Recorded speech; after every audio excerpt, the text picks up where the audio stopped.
An injury on the job can lead to a lifetime of medical care and disability. So if you're unable to return to work or do the job that you did before, what's next?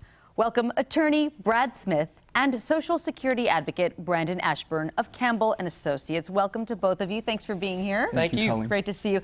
Brad, last week you were here with Claire Campbell and talked about employees who are injured on the job and then can't return to do the work that they did prior to their injury. What are some options for them to get back into the workforce if that is the case? Well, there's a checklist of options that you go through once you reach that point in your medical care where you're released to return to work.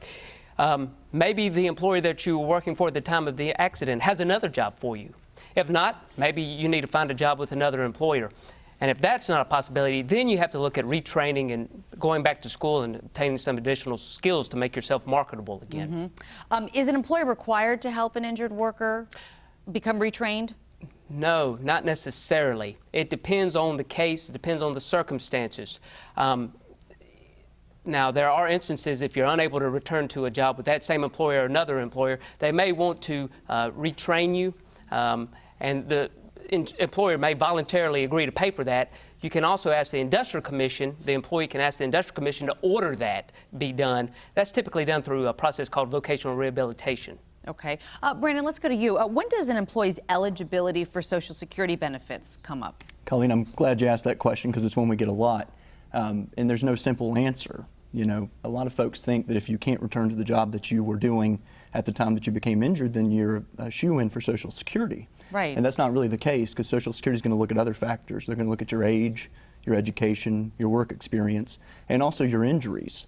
And we talk to folks about those things all the time. It's hard to get them to understand that there is a process. Brad, can an out-of-work employee collect both workers' comp benefits and Social Security benefits at the same time? The short answer is yes, they can.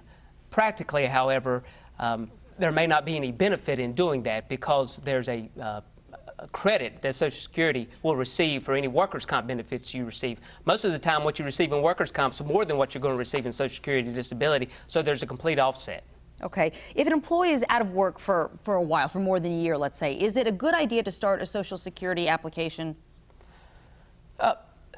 In a workers' comp scenario, not necessarily. It can really complicate things in terms of the workers' compensation case. As a general rule, I say no. However, there are exceptions to that rule. Are there risks, though, in delaying that process? And I'll take that one, Colleen. Yes, there are, because I look at Social Security as an insurance program. You have about 5 years. That's your window of opportunity. If you're not found disabled within that 5 years of when you last work, then you're at risk of not being found eligible at all, even if you are disabled.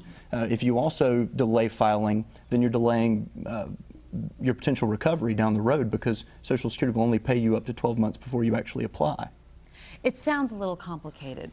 A little bit. It sounds a little complicated. I think the best idea is to call an attorney. Campbell and Associates has offices in Charlotte, Gastonia, Hickory, and Rock Hill. They offer free consultations. Contact them at 704-333-0885. Again, the number is 704-333-0885, or visit injuryhelp.org, injuryhelp.org. You don't have to go through this by yourself. Gentlemen, thank you so much for being here today. Thank you so much. Thanks for having us. A pleasure.